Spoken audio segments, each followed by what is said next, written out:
we when we exercised our. That's it. So, in the nicest possible way, right? So, thank you, Councillor Balfour. Let's continue.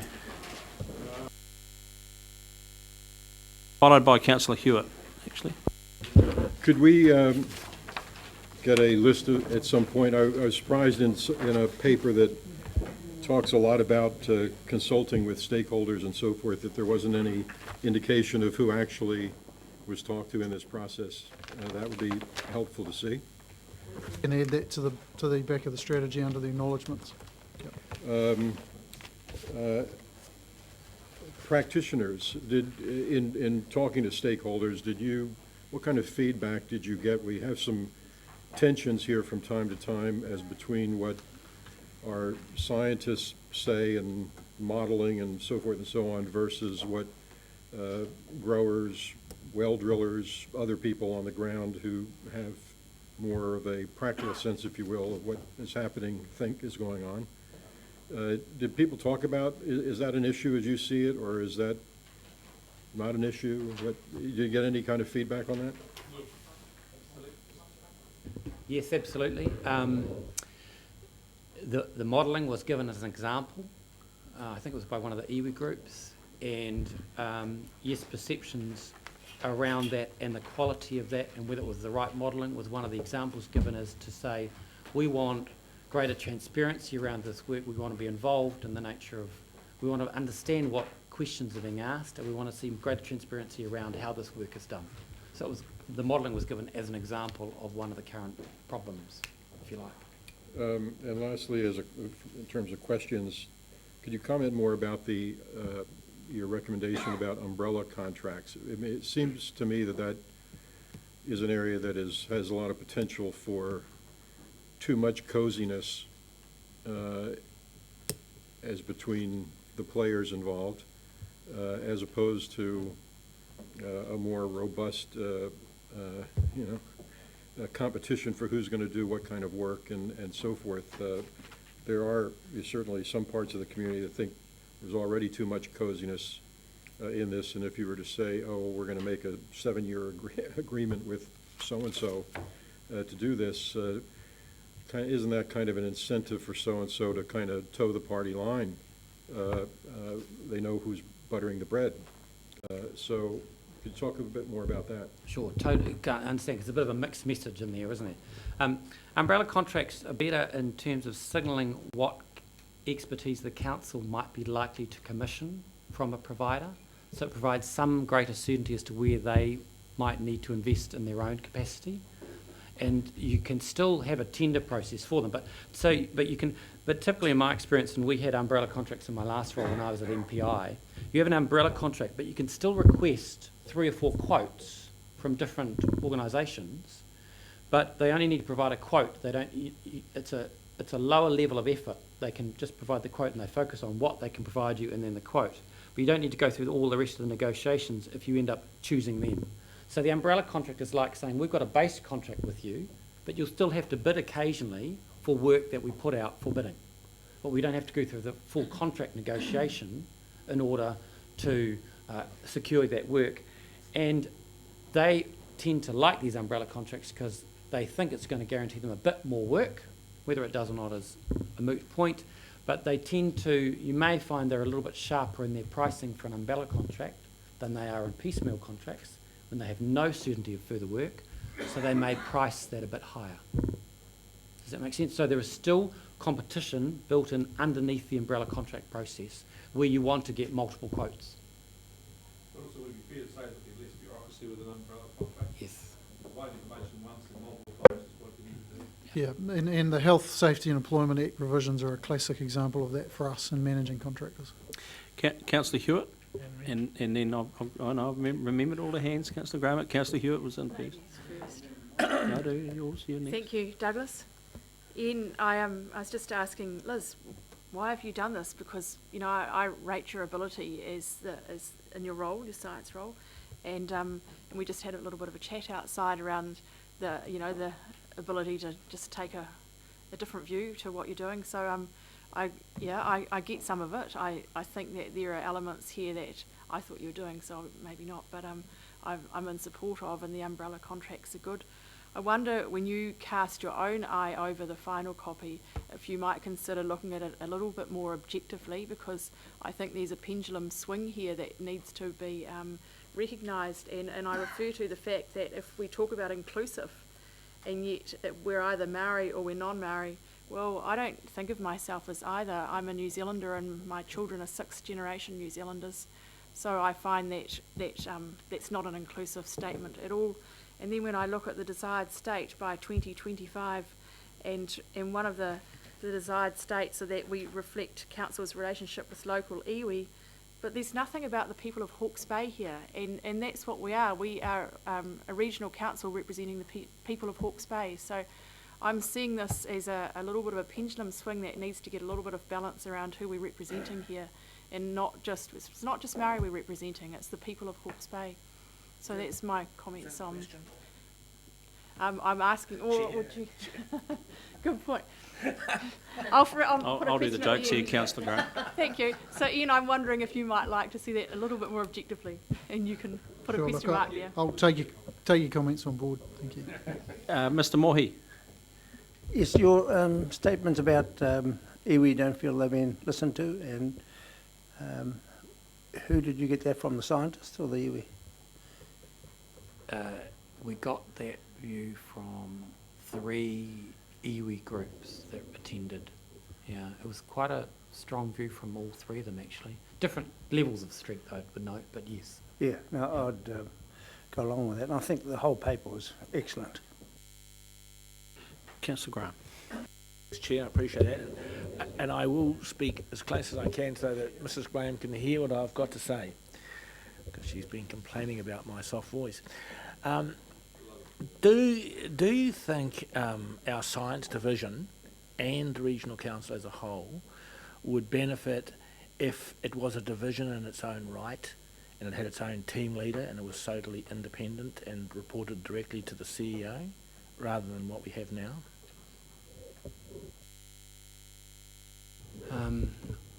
Can I give you my personal experience, because I was managing a science team in another organisation that went through, by the way, lots of judicial review and MPI? Probably not. You want the scientists. You've got a good science team. They've got some independence. You don't want them too independent, so they get too pure. They've got to be a little bit realistic, and they've got to also work with the other parts of the organisation. So the Europeans are going down this route of having completely dedicated teams. Some of them are actually setting up dedicated science organisations. To me, that's going a little step too far. You've already got a distinct science team. They're well recognised within the council. By the way, they're pretty well respected too. So this isn't a fundamental criticism of them. I would suggest maybe looking at whether they've got enough resourcing and all that sort of stuff, rather than looking at significantly restructuring them. Thank you, Councillor Pike. Yeah, thanks for the strategy. One of the things that comes out in here is you want to keep the science and the research separate from the decision making, don't you? That's quite clear. But I just want to ask, is that going to, how is that going to stop people who don't agree with the decision attacking the science? It won't, but it reduces the risks that they'll do that. Because the more you involve them in the science, the more they'll have had that debate already, some of them. And what in my experience you tend to find, the more you involve people in the science, the more you'll get more people on board, and they'll move on, and you'll get the odd person that might challenge. But then in part of your defence, and in your judicial review cases, for example, you will take the court through all the processes you went through, taking stakeholders through the science, as well as explaining the science when you go through judicial review. Does that make sense? Councillor Barker. Excellent paper. I love strategies, and I love the thing. This is great work, and I'm really pleased we've got a paper on this quality. There's a couple of things I think it lets itself down with. It maybe just me, it's a bit of polish, but language and grammar. And for example, it's under, there's several examples here, under 4, vision and values. Timeliness. Science research will aim to provide sufficient information to inform decision making in a timely manner. Great. rather than complete information that might take too long to gather. Well, you lost me at that point. I don't know what you're trying. So I just think that the paper could go from being very good to another level if we sort of polished some of these things and got rid of some of the elements here. It just seems that we're not as accurate as we could be. When you're saying you're science, you're accurate. Can I explain that? Because that's quite an important point for the scientists to understand. When you have discussions with scientists, they'll say, how long would you need to develop do some research on, say, this riverbed? And they may say, well, to do a really, really good job, we need 7 years. And so what they're not taking on board is what the cost is of that 7 years of not having any answers until the end of the 7-year period. So sometimes you actually have to have a conversation with your scientist saying you don't have 7 years. You need to tell us what you can give us by year 3, because we have to make some interim decisions, and then what you can tell us by year 5 and what you can tell us by year 7. So it's actually quite a fundamental point. You're not looking for perfect science answers that take years and years and years.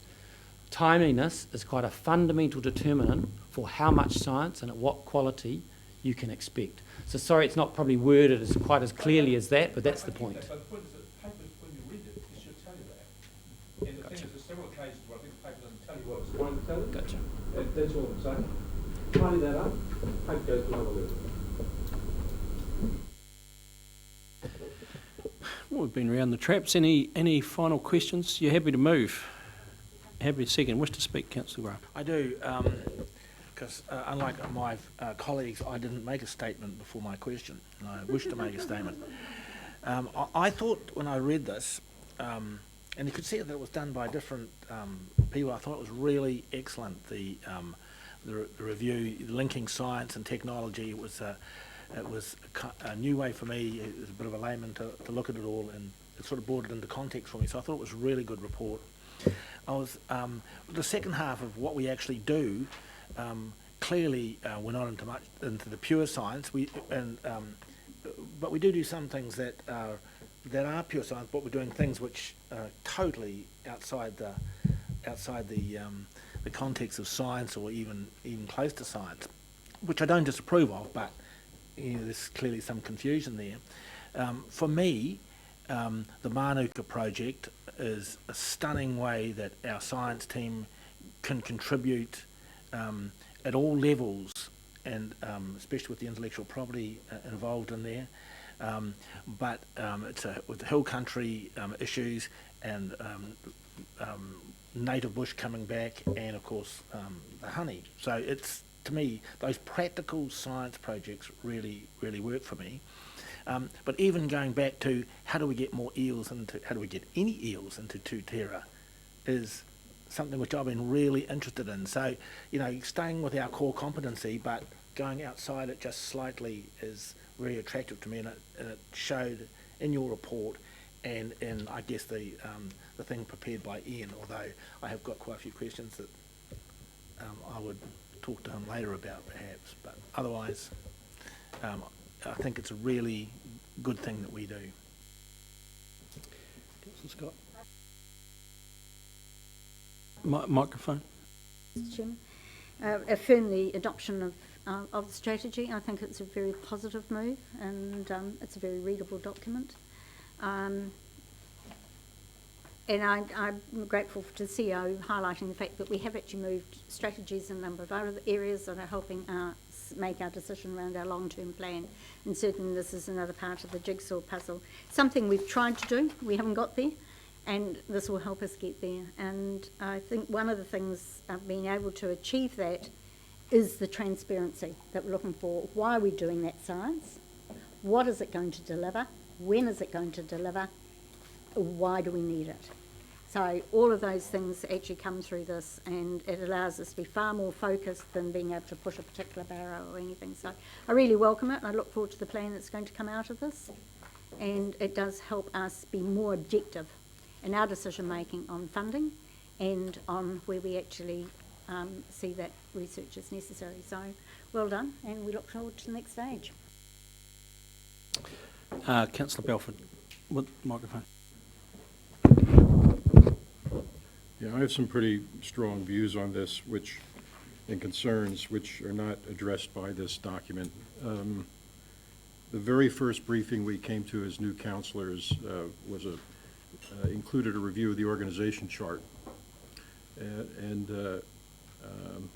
Councilor Graham raised this issue in his comment, and we were told that the science team was now, which had been independent, was now under the regulatory umbrella.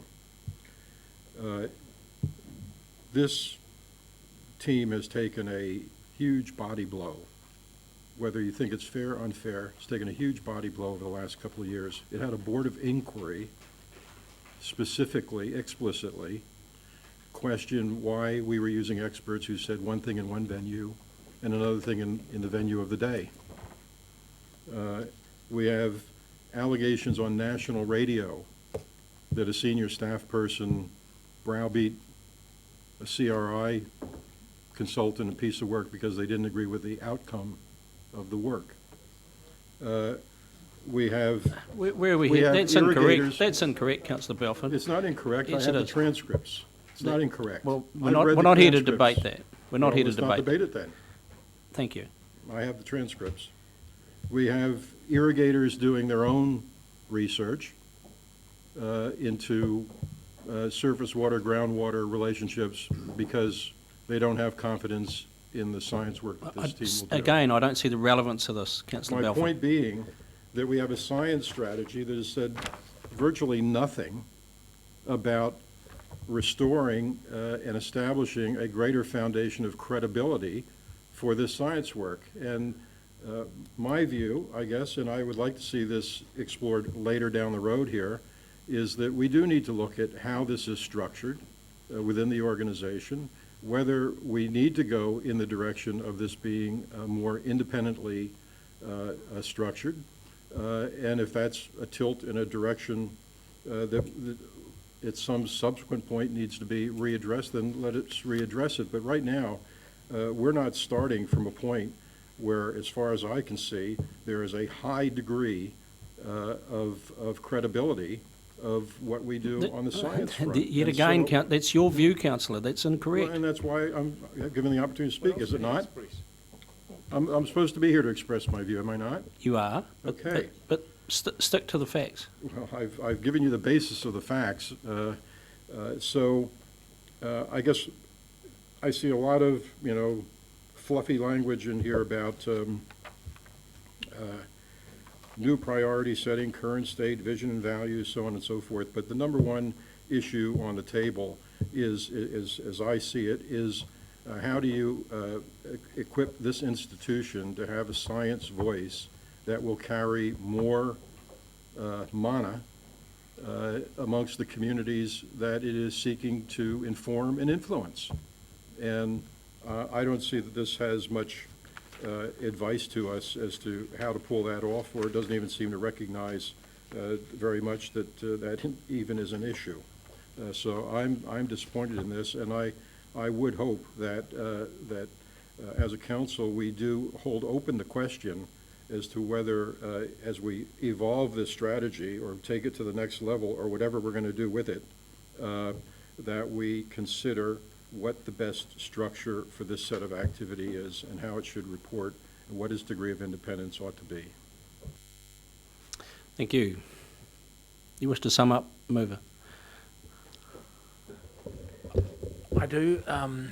I have some I asked the question. I have some sympathy for Councillor Belford's position on that, and I thought you had made a good answer, but I still believe that science should be accountable to science and not anything else. So, so independence would be something that I would support going forward. Thank you. Well, I'll put the motion in. All those in favour, please say aye. Contrary, no. Carried. Thank you. And thank you.